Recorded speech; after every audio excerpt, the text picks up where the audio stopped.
आता बातमी हिंगोलीमधनं आहे. हिंगोली लोकसभा मतदारसंघामध्ये दुपारी 3 वाजेपर्यंत 40.50% इतकं मतदान झालं. उन्हाचा पारा 40 पार गेलाय.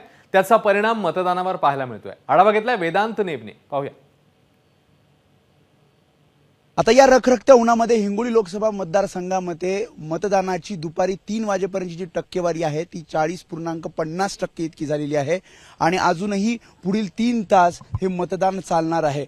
आपण बघितलं सकाळच्या सत्रामध्ये अनेक मतदान केंद्रावर मोठ्या संख्येने गर्दी पाहायला मिळत होती, मात्र आता तुरळक गर्दी पाहायला मिळते. कारण सध्या हिंगोलीचं आपण तापमान बघितलं तर 41 डिग्री सेल्सिअस तापमान आहे आणि त्यामुळे सकाळच्या सत्रात ज्यांचं मतदान राहिलेलं आहे ते मतदार आता मतदान करण्यासाठी येतात आणि जसं ऊन कमी होईल तसं मतदार ज्यांचं मतदान अजूनही बाकी आहे ते अशा मतदान केंद्रांवर मतदान करताना पाहायला मिळतील.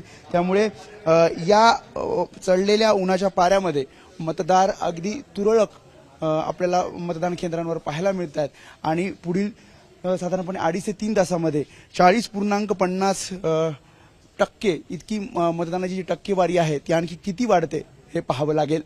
कॅमेरामॅन अनिल संगरेसह मी वेदांत नेब, एबीपी माझा, हिंगोली. एबीपी माझा, उघडा डोळे बघा नीट.